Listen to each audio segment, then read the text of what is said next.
pada OKT. OKT menceritakan bahawa dia pada 5 Jun 2021 sekitar jam 4.05 petang telah diperiksa oleh anggota polis dan tiada bahan yang boleh mengaitkan OKT dengan pengambilan atau penyimpanan dadah pada OKT ketika serbuan dibuat. Lance Corporal Morgan, anak lelaki Balasundram, SP2 yang bertanggungjawab menguruskan OKT sepanjang proses saringan awal air kencing di Balai Polis Changlun pada hari yang sama sekitar jam 8 malam dan hasilnya OKT disahkan positif metafetamin. Tetapi keputusan ujian air kencing yang dilakukan oleh pegawai patologi ialah OKT positif amfetamin. Mengikut kepada beban pembuktian iaitu tahap prima facie yang arif, bagi hemat saya keterangan-keterangan yang diberikan saksi-saksi tidak mampu menstabilkan prima facie dalam kes ini. Prima facie boleh dirujuk pada Seksyen 180 Tata Cara Jenayah dan kes Abdullah bin Atan lawan Pendaraya. Ketua Hakim Tengku Maimun binti Tuan Mat telah bersetuju dan menerima pakai tafsiran prima facie seperti yang diputuskan oleh Hakim Vincent Ng, iaitu a case which is sufficient for an answer, while prima facie evidence is evidence which is sufficient to establish a fact in the absence of any evidence to the contrary, but is not conclusive.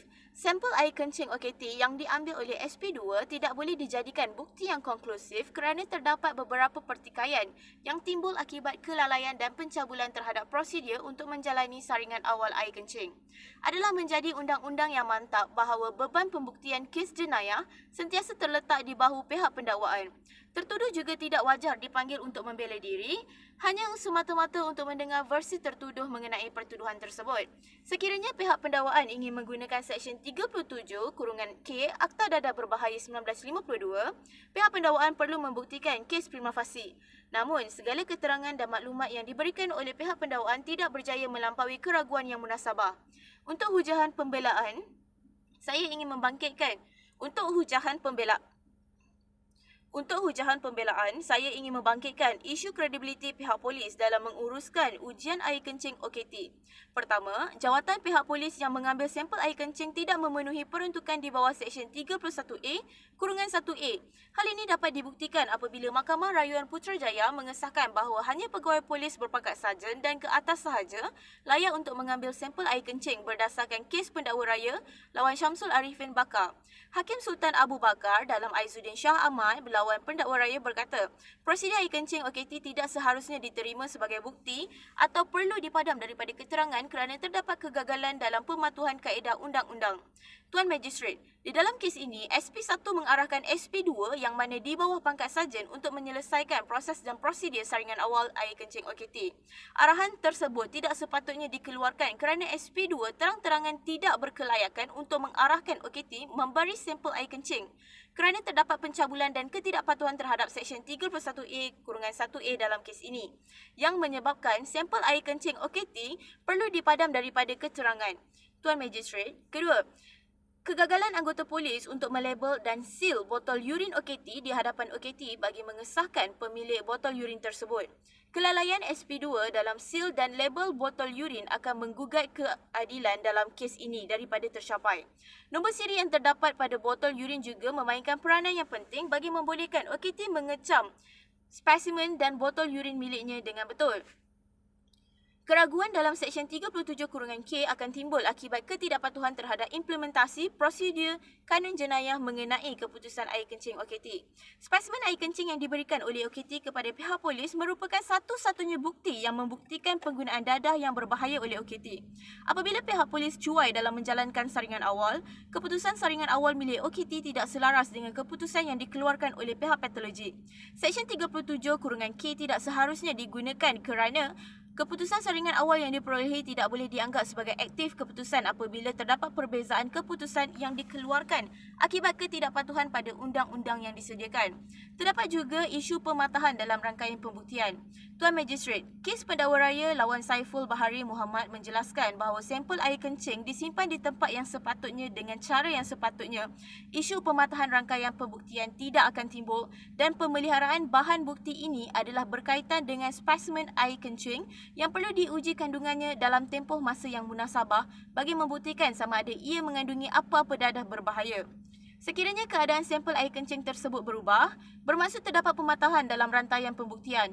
Dalam kes ini, pihak patologi hanya menerima spesimen tersebut pada 10 Jun 2021, iaitu 5 hari selepas spesimen itu diambil. Pihak patologi pula mengambil masa selama 15 hari iaitu sehingga 25 Jun 2021 untuk mengeluarkan keputusan ujian air kencing. Sepanjang 5 hari spesimen tersebut pada SP4, dia menyimpannya di dalam kabinet di dalam biliknya di mana tiada siapa dibenarkan masuk. Perkara yang perlu dititikberatkan ialah suhu. Suhu yang sesuai ialah 4 degree Celsius kerana melebihi 3 hari. Cara penyimpanan SP4 menimbulkan keraguan yang munasabah kepada bukti tersebut.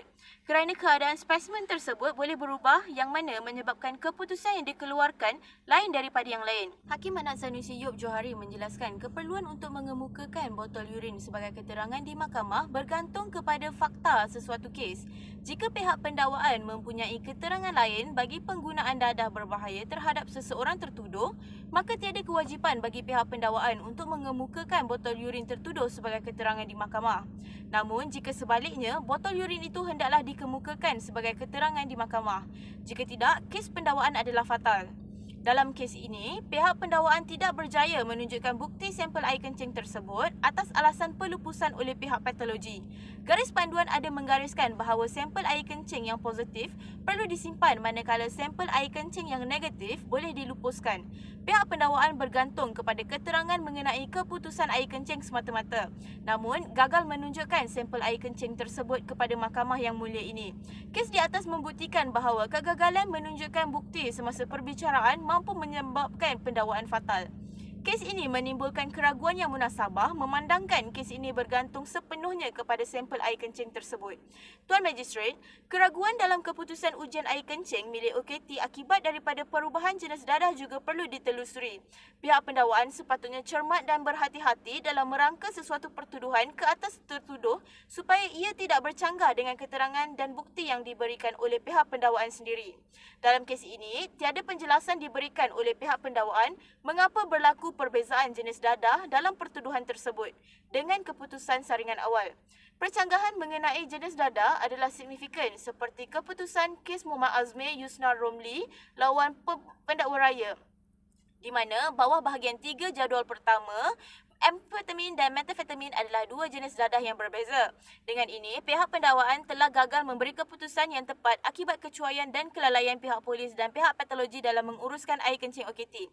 Memandangkan terdapat banyak keraguan, kelompongan dan percanggahan serius dalam keterangan pihak pendakwaan seperti yang dijelaskan dalam alasan-alasan di atas, saya berpendapat adalah tidak selamat untuk mensabitkan OKT dengan kesalahan di bawah Seksyen 15-1-A Akta Dadah Berbahaya dan segala faedah kesangsian yang berbangkit dalam kes pendakwaan tersebut wajar diberikan kepada OKT. Kesimpulannya, Tuan Magistrat, berdasarkan hujahan dan nas-nas yang dikemukakan pihak pembelaan berhujah bahawa pihak pendakwaan telah gagal membuktikan satu kes prima facie terhadap tertuduh dan memohon kepada mahkamah yang mulia ini untuk membebaskan dan melepaskan OKT dari pertuduhan tanpa dipanggil untuk membela diri.